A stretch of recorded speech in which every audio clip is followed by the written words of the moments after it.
যথাযোগ্য মর্যাদায় কাশীপুর গান অ্যান্ড শেল ফ্যাক্টরিতে পালিত হল ৭৭তম প্রজাতন্ত্র দিবস।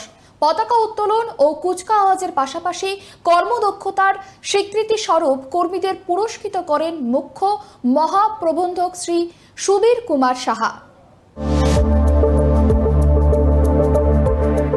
যথাযোগ্য মর্যাদা ও বিপুল উৎসাহের মধ্য দিয়ে কলকাতার কাশীপুর গান অ্যান্ড সেল ফ্যাক্টরিতে পালিত হল ৭৭তম প্রজাতন্ত্র দিবস।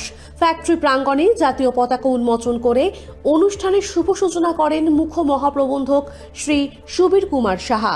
পতাকা উত্তোলনের পর ডিফেন্স সিকিউরিটি কর্পস এবং ফ্যাক্টরির নিরাপত্তা রক্ষীদের সুশৃঙ্খল কুচকাওয়াজ অনুষ্ঠিত হয়, যা অনুষ্ঠানের গাম্ভীর্য বহু গুণ বাড়িয়ে দেয়। দেশাত্মবোধক এই অনুষ্ঠানে মুখ্য মহাপ্রবন্ধক তার ভাষণে ভারত মাতার বীর শহীদদের প্রতি শ্রদ্ধা নিবেদন করেন। বর্তমান পরিবর্তনশীল ভূ রাজনৈতিক পরিস্থিতির কথা স্মরণ করিয়ে দিয়ে তিনি বলেন, জাতীয় নিরাপত্তার স্বার্থে নির্ধারিত সময়ের মধ্যে উৎপাদনের লক্ষ্যমাত্রা অর্জন করা অপরিহার্য। তিনি কারখানার প্রতিটি বিভাগের কর্মচারীদের দলগত সংহতি এবং কর্তব্যপরায়ণতার ভূয়সী প্রশংসা করেন। सिटीजन्स का एक्शन इम्पॉर्टेंट है। सिटीजन्स का एक्शन में ही वो संविधान सक्सेसफुली लागू होगा कि नहीं, इस पर डिपेंड करता है। एक देश का तरक्की में सिटीजन्स का एक्शन ही सबसे इम्पोर्टेंट है। इसी तरह से हमारा एम्प्लॉयज़ का एक्शन इम्पोर्टेंट है।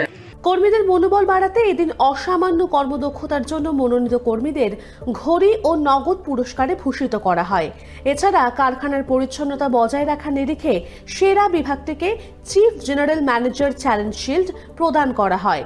এই বর্ণাঢ্য উদযাপন কেবল জাতীয় মূল্যবোধকেই উদযাপন করেনি, বরং প্রতিরক্ষা সরঞ্জামের গুণগত মান বজায় রেখে দেশ সেবায় নিজেদের নিয়োজিত করার অঙ্গীকারকে আরও দৃঢ় করল। Bureau report, KTV Bangla.